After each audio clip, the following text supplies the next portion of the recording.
반갑습니다. 송주준입니다. 서울시장을 우리가 다시 탈환해 오면서 준비해야 될 것이 정말로 많습니다.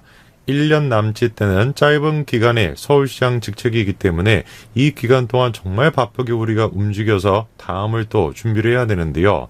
저는 진보 좌파 쪽에 있는 사람들을 보면서 간혹가다 그런 생각을 좀 합니다. 야, 이 사람들 진짜 무서운 사람들이구나.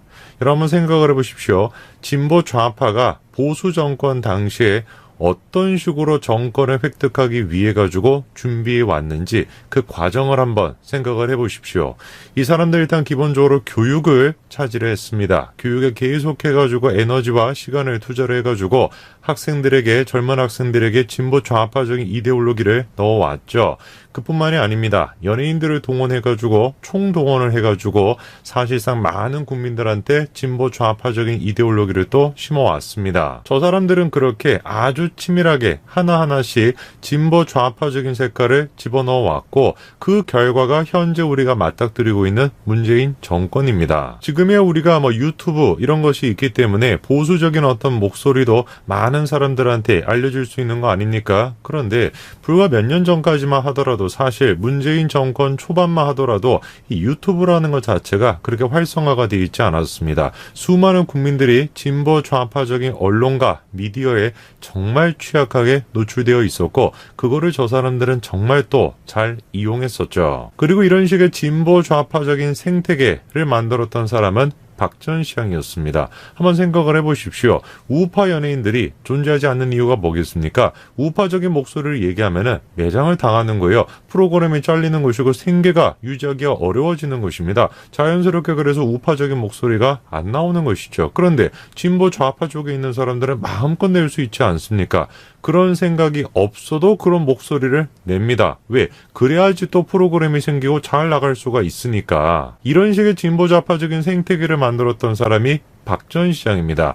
그래서 우리가 서울시장을 이렇게 수복한 상태에서 생각해야 되는 게 뭡니까? 우리 또한 마찬가지로 우파적인 생태계를 만들어 나가야 된다는 것이죠. 오늘 저는 영상을 통해서 TBS, 서울시의 예산이 70%에서 80% 정도가 들어간다라고 하는 이 TBS 방송국의 대표주자 두 사람에 대한 이야기를 좀 해보고자 합니다. 한 사람이 바로 정준이고 나머지 한 사람이 김어준입니다. 한번 살펴봐야 되겠습니다. 얼마나 국민들의 세금을 통해서 운영이 되고 있는 TBS 방송국이 진보 좌파 쪽으로 쏠려 있는지 우리가 한번 살펴봐야 되겠습니다. 같이 한번 보시죠. 최성해 총장이 처음에 검찰하고 나와서 학자적 양심으로 얘기한 그 내용들을 처음에 초기한 보도한 내용들을 바라보면 최성해 총장에 대한 거의 모든 절대적인 신뢰의 바탕을 둬서 그다음에 한쪽은 완전히 죄를 진 사람으로 만들어 놓고 보도했던데 최성해 총장의 그 말씀들은 다 옳았나요? 자, 여러분 혹시 저 장면 기억나시는지 모르겠습니다. 유시민과 진중권 두 사람이 이제 가짜뉴스에 대해 가지고 토론했던 그런 장면이죠. 그렇죠?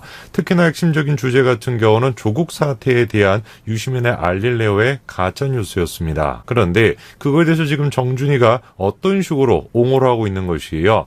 이 조국에 대해 가지고 지적이 되고 있는 문제, 표창장이 됐건 이런 식의 조작이 됐다라고 하는 거, 그거를 우리가 어떻게 다 믿을 수가 있냐? 최성해 총장 얘기를 어떻게 다 믿을 수가 있냐? 이런 식으로 지금 변화하고 있는 것입니다. 열리질 않은 프로그램이 어떻게 봉사활동에 있고 하지도 않은 봉사활동에 어떻게 표창이 있습니까? 아직도 믿고 계세요? 그거를? 아니 그러니까 전 뭘 때문에 확신하시는지 잘 모르겠는데 검찰보다도 훨씬 더 확실한 아니 제가 얘기를 하잖아요. 모르겠다라는 거예요. 저는 오히려 어떻게 그거를 모를 수가 있는가? 그게 제가 모르겠습니다. 진중권 전 교수는 동양대학교에 있었습니다. 정경심 교수도 마찬가지로 동양대학교에 있었죠. 진 교수가 뭐라고 하는 그 프로그램 자체가 존재하지가 않았다라는 거예요. 무슨 지금 봉사를 했다, 인턴십을 했다라고 하는 그 프로그램명, 그 프로그램 자체가 존재를 안 했다라고 지금 진 교수가 얘기하고 있는데 정준이는 거기다 대고 뭐라고 얘기합니까? 그거를 우리가 어떻게 확신할 수 있냐? 이렇게 지금 대묻고 있습니다. 저 정도의 사회에 대한 인식 수준을 갖고 있는 사람, 그 사람이 놀랍게도 진행하고 있는 프로그램이 뭡니까? 놀랍게도 100분 토론입니다. 100분 토론. 조국이라고 하는 프레임, 조국을 지켜야 된다라고 하는 생각, 그 생각에 빠져가지고 현실을 지금 바라볼 수 있는 능력이 완전히 없는 사람, 그게 지금 정준입니다. 그런데 그런 사람이 토론 진행을 맡는다? 이게 과연 진정한 토론이라고 할 수 있을까요? 이번에 아마 박영선과 오세훈 두 사람이 100분 토론에 나왔던 것도 보셨을 겁니다. 얼마나 편파적으로 정준이가 진행을 했는지도 여러분들이 잘 아실 겁니다. 저는 개인적으로 저런 사람은 토론을 진행할 만한 자질이 없는 사람이라고 생각을 해요. 그런데 그렇게 자질이 없는 사람이 맡고 있는 방송국이 또 어딥니까? 바로 TBS 방송국입니다. 제가 지금 무슨 말씀을 드리는지 아시겠죠? MBC가 됐건 TBS가 됐건 다 한 통속으로 지금 움직이는 거 아닙니까? 사실상 지금 공영방송으로서 역할을 전혀 못하는 것이고 정부 기관지, 무슨 뭐 집권 여당의 기관지 이런 지금 역할밖에 못하고 있는 것이에요. 정준이의 만행은 계속됩니다. 재보궐선거 끝나고 난 뒤에 TBS 방송국을 통해 가지고 이런 식의 방송을 했습니다. 이제 막 끝난 4.7 재보궐선거를 두고 흔히 언론에서는 미니 대선이라는 말을 많이 사용했습니다. 그런데 왜 우리는 미니 대선이라는 말을 아무런 저항 없이 받아들였을까? 제가 이런 이야기를 드리는 이유는 이게 과연 우리의 요구였느냐라고 하는 겁니다. 요구하지 않았겠죠. 자기가 지지하고 있는 정당이 졌으니까, 박영선이 졌으니까 지금 요구하는 게 아니다라고 하는 거 아니겠습니까? 박영선이 이겼으면 저런 방송을 찍었겠어요. 박영선이 지니까, 자기가 지지하는 사람이 지니까 어떤 지금 방송을 찍고 있는 겁니까? TBS라고 하는 국민 세금을 통해서 운영되는 방송을 통해서 뭐라고 지금 방송을 하고 있는 것이에요.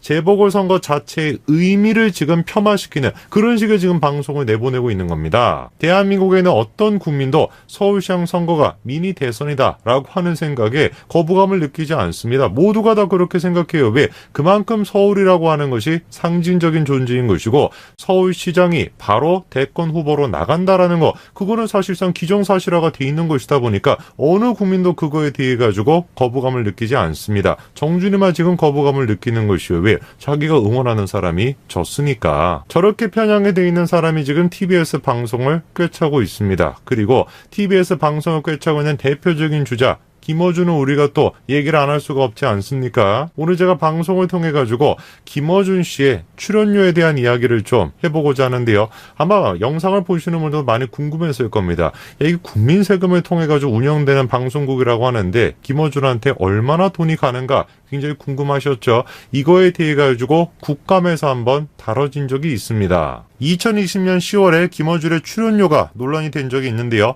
회당 200만 원 가까이 된다는 주장이 나왔습니다. 구체적인 내용을 좀 보시면은 뉴스공장 사회자가 라디오와 TV에 동시 방송을 하면서 출연료를 중복으로 수령하고 있는데 출연료가 라디오가 150만 원, TV가 50만 원으로 하루에 200만 원 가까이 된다라는 것입니다. 그러면은 해당 주장에 따르게 되면은 뉴스공장이 주 5회 방송이 되니까 김어준의 수입은 주당 1,000만 원, 연간 5억 원 가까이가 된다라는 것입니다. 출연료 같은 경우는 개인적인 어떤 정보가 될 수 있기 때문에 구체적으로 우리가 저거를 알 수가 없습니다. 그런데 당시에 저게 논란이 됐었을 때 만약에 김어준 씨가 저 금액보다 훨씬 낮은 금액을 받고 있다라고 한다면 기꺼이 자기가 공개를 하지 않았겠습니까? 자신의 어떤 정보를. 근데 이제 자료를 공개하라라고 얘기를 했지만 김어준 씨가 거부했기 때문에 해당 자료가 공개가 되지 않았습니다. 이게 보여주는 게 뭐겠습니까? 사실상 출연료 자체가 그 정도가 된다라는 걸 반증하는 것이겠죠. 당시 주장에 따르게 되면 김어준 씨는 회당 방송을 하루에 200만 원 가까이를 받게 됩니다. 일주일로 치게 되면은 1,000만 원을 받게 되는 것이고 연간 5억 원 가까이 되는 돈이 김어준 씨에게 가게 됩니다. 아까 제가 말씀을 드린 것처럼 TBS 방송국은 지금 70%에서 80% 정도가 국민 세금을 통해서 운영이 되고 있거든요. 사실상 김어준 씨 지금 5억 원 가까이 되는 그런 어떤 연봉이 국민들의 세금을 통해 가지고 충당이 된다. 그렇게 우리가 생각할 수 있는 것이죠. 해당 내용에 대해서 TBS 관계자는 개인정보인데다 출연자들 입장에서는 영업비밀인 만큼 확인해 줄 수 없다라고 얘기하면서 어느 방송사나 마찬가지일 것이다 이렇게 지금 얘기했습니다. 제가 궁금한 것은 그겁니다. 과연 김어준 씨의 그런 식의 출연료가 시장 논리에 따라 가지고 경쟁의 결과로서 만들어진 것일까? 저는 그렇지 않다라고 봅니다. 김어준 씨가 저런 식으로 지금 높은 출연료를 받을 수가 있고,